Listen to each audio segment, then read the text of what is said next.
Romanos 10, 9, 13 explicado, 3 verdades que conduzem ao caminho simples da salvação que muitos ignoram. Em Romanos 10, 9, 13 veremos 3 verdades que conduzem ao caminho simples da salvação que muitos ignoram. A carta aos Romanos é, sem exagero, a mais profunda exposição do Evangelho já registrada na história. O apóstolo Paulo escreve a uma igreja formada por judeus e gentios, vivendo sob o peso de Roma, mergulhada em tensões religiosas, políticas e espirituais.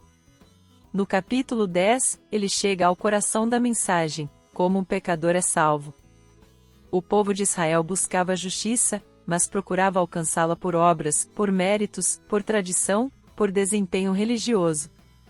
Paulo, com amor pastoral e zelo ardente, declara que a justiça de Deus não é conquistada, é recebida. Não é construída pelas mãos humanas, é concedida pela graça divina. É nesse cenário que surgem os versos 9 a 13, talvez uma das sínteses mais claras e mais poderosas do Evangelho em toda a Escritura. Ali aprendemos que a salvação não é um conceito abstrato, nem um ritual externo, nem uma herança cultural. Ela é uma resposta do coração a uma revelação viva de Cristo. Neste texto, Paulo apresenta pelo menos 3 verdades centrais que transformam destinos eternos. A salvação nasce no coração, mas se manifesta na confissão. A fé verdadeira não é silenciosa, ela se declara diante do mundo. O convite da graça é universal, mas a resposta é pessoal e intransferível. O que está em jogo aqui não é apenas teologia, é vida, é eternidade, é o destino da alma. Romanos capítulo 10 versos 9 a 13 não fala apenas de um método de salvação, ele revela o caminho pelo qual Deus resgata homens e mulheres quebrados e os reconcilia consigo mesmo por meio de Jesus Cristo. O Espírito Santo não registrou essas palavras para informar, mas para transformar. E ao caminhar por esse texto, não caminhamos apenas por letras, caminhamos por uma ponte que liga o céu ao coração humano. A salvação começa no coração, mas se confirma na confissão. O apóstolo Paulo declara: se com a tua boca confessares que Jesus é Senhor, e em teu coração creres que Deus o ressuscitou dentre os mortos, serás salvo. Romanos capítulo 10 verso 9. Aqui está o núcleo do Evangelho. Na língua grega, a palavra usada para confessar é homologe, que significa declarar publicamente, concordar em voz alta, assumir uma posição sem reservas. Não se trata de um sussurro religioso, mas de uma declaração de aliança. Já a palavra crera vem de pisteu, que carrega a ideia de confiar, entregar-se, depender totalmente. Paulo está ensinando que a fé salvadora acontece no interior, mas jamais permanece escondida. Quando Cristo governa o coração, ele inevitavelmente aparece nos lábios. Essa estrutura ecoa o ensino de Jesus no Sermão do Monte, quando afirmou: porque a boca fala do que está cheio o coração, Mateus capítulo 12 verso 34. E também quando declarou: todo aquele que me confessar diante dos homens, eu o confessarei diante de meu Pai que está nos céus, Mateus capítulo 10 verso 32. Na cultura judaica, a confissão pública de fé tinha peso de vida ou morte. Dizer a Jesus é Senhor em Roma era declarar que César não era. Era uma ruptura política, espiritual e social. O Evangelho nunca foi confortável, ele sempre foi transformador e, muitas vezes, confrontador. Muitos hoje desejam o céu sem abrir mão do controle da própria vida. Querem um Salvador, mas não um Senhor. Contudo, Paulo não separa essas duas coisas. A salvação envolve crer no coração, confessar com a boca, submeter-se ao senhorio de Cristo. É impossível aceitar Jesus como Salvador sem se curvar a Ele como Senhor. Jesus deixou isso claro quando disse: nem todo o que me diz, Senhor, Senhor, entrará no reino dos céus, mas aquele que faz a vontade de meu Pai. Mateus capítulo 7 versos 21 a 23. 3 erros que impedem muitos de experimentarem a verdadeira salvação. Achar que fé é apenas sentimento interno. Tentar viver uma fé secreta para não desagradar o mundo. Separar Jesus Salvador de Jesus Senhor. Perguntas reflexivas. Você tem crido apenas internamente ou tem confessado publicamente sua fé? Se alguém observasse sua vida, reconheceria que Jesus governa seu coração? Sua confissão é apenas verbal ou visível nas decisões diárias? Querido coração, não se engane, a fé que salva transforma. Não existe encontro verdadeiro com Cristo que não produza mudança. A confissão que Paulo descreve não é uma fórmula religiosa, é o eco de um coração rendido. Quando o coração se rende, a boca não consegue se calar, e a vida não consegue permanecer a mesma. Talvez você tenha vivido anos carregando uma fé silenciosa, escondida, tímida, por medo, por vergonha ou por comodidade. Hoje o Senhor o convida a sair da sombra e caminhar na luz. A confissão que salva é a porta de entrada para uma nova vida, uma nova identidade e um novo destino. E quando você cruza essa porta, você não caminha sozinho. O mesmo Cristo que te chama para confessar é o Cristo que te sustenta, te guarda e te conduz até o fim.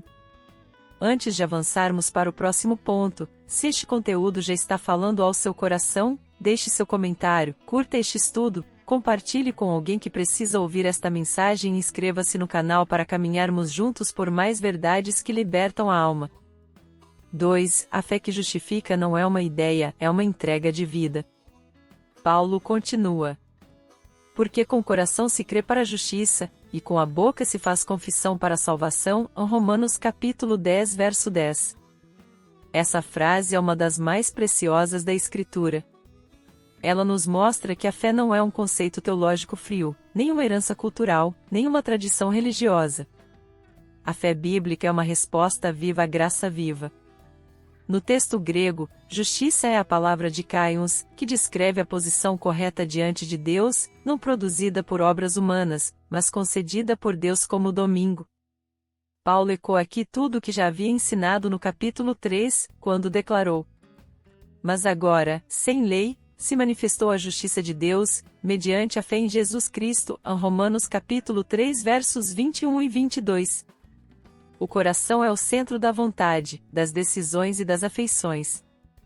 Crer com o coração significa render o trono da vida. É muito mais do que aceitar uma doutrina, é entregar o governo da própria existência. Isso confronta diretamente a religiosidade vazia.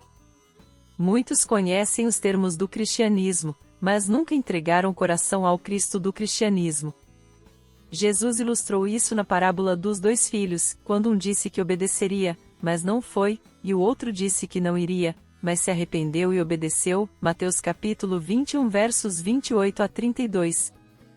O Pai se agrada não das palavras, mas do coração que se rende. O judaísmo do primeiro século estava saturado de rituais, mas pobre em arrependimento. Paulo, ex-fariseu, conhecia profundamente esse sistema e agora, transformado por Cristo, declara que a justiça verdadeira não nasce do desempenho, mas da fé. O profeta Jeremias já havia anunciado essa mudança de paradigma.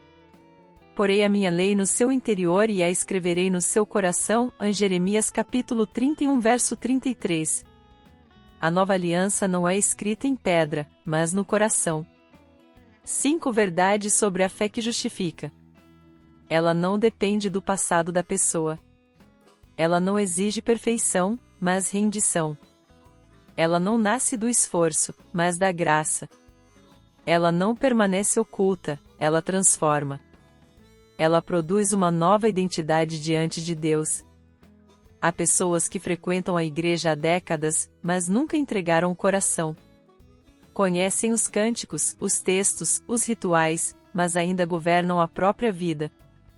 A fé que justifica, porém, quebra esse ciclo. Quando alguém se rende, algo profundo acontece, a culpa perde o domínio, o medo perde o controle e a esperança nasce. A Escritura confirma. Justificados, pois, mediante a fé, temos paz com Deus por meio de nosso Senhor Jesus Cristo, Romanos capítulo 5 verso 1. Você já entregou seu coração ou apenas sua rotina religiosa?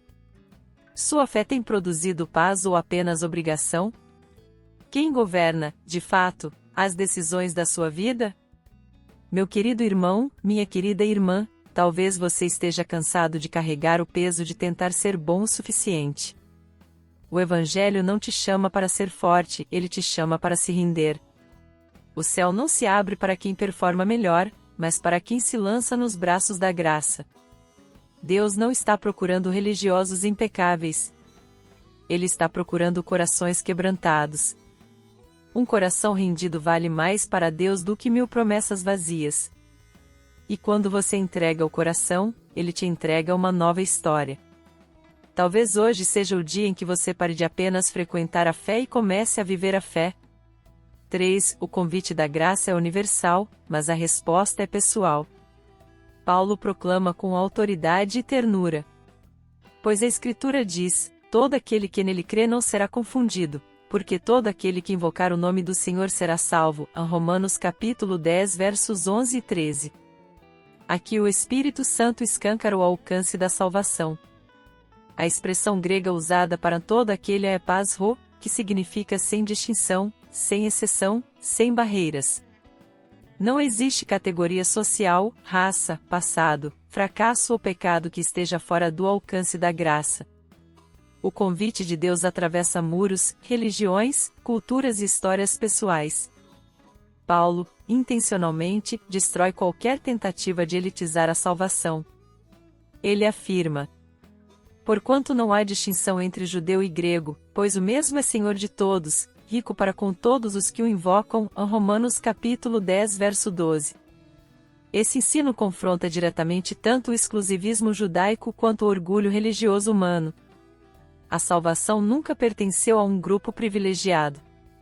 Ela sempre pertenceu a um Deus misericordioso. Paulo ainda conecta sua declaração com o profeta Joel, quando diz: todo aquele que invocar o nome do Senhor será salvo. Joel capítulo 2 verso 32. O mesmo Deus que falou no Antigo Testamento está agora cumprindo sua promessa em Cristo. 4 barreiras que o Evangelho derruba. Barreira do passado: nenhum pecado é maior que a cruz. Barreira da origem: Deus não escolhe por nacionalidade. Barreira da aparência: ele vê o coração. Barreira da história pessoal: ele escreve finais novos. Existem pessoas que se acham indignas demais para serem salvas, e outras que se acham boas demais para precisar de salvação. O Evangelho confronta as duas. O alcoólatra, o religioso, o traído, o traidor, o cansado, o confuso, todos entram pela mesma porta, a graça. Jesus confirmou isso quando disse: não vim chamar justos, mas pecadores ao arrependimento. Lucas capítulo 5 verso 32. E também quando afirmou: porque Deus amou o mundo de tal maneira que deu o seu Filho unigênito. João capítulo 3 verso 16. Você realmente acredita que a graça alcança qualquer pessoa? Você já respondeu pessoalmente a esse convite? Existe alguém em sua vida que você desistiu de acreditar que Deus poderia salvar? Querido, o céu não está fechado para você.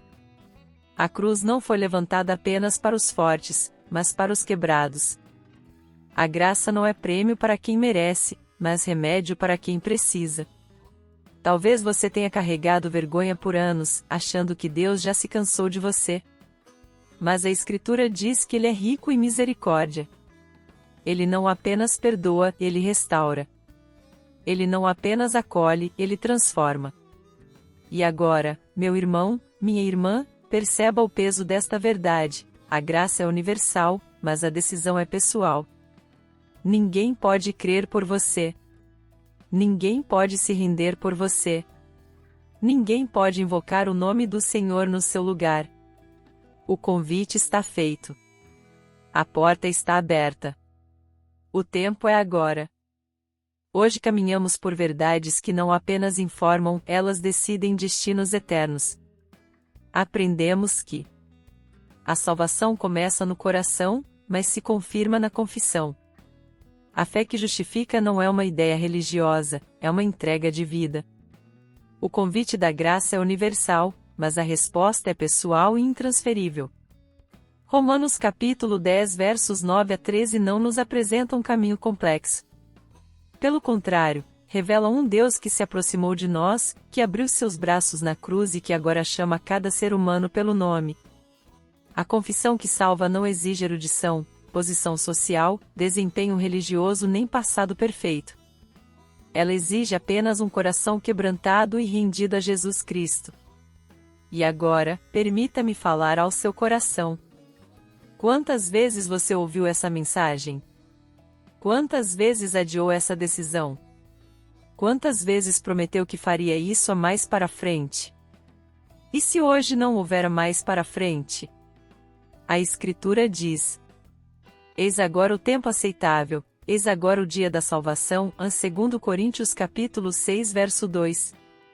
Antes de encerrarmos, deixo um convite simples: se este estudo falou com você, escreva nos comentários o que mais tocou o seu coração, curta este conteúdo e compartilhe com alguém que precisa ouvir essa verdade. Caminhar juntos fortalece a fé. E agora, o chamado final, não da minha voz, mas da própria palavra de Deus. Você crê que Jesus morreu e ressuscitou por você? Você está disposto a entregar o governo da sua vida a Ele? Você está pronto para confessar, hoje, que Jesus é Senhor? Se sim, então não adie. Fale com Ele agora mesmo. Onde você estiver, do jeito que você estiver, diga com o coração: Jesus, eu creio. Jesus, eu me rendo. Jesus, governa minha vida. Porque a promessa permanece viva. Todo aquele que invocar o nome do Senhor será salvo. Romanos capítulo 10 verso 13. Que decisão você vai tomar hoje?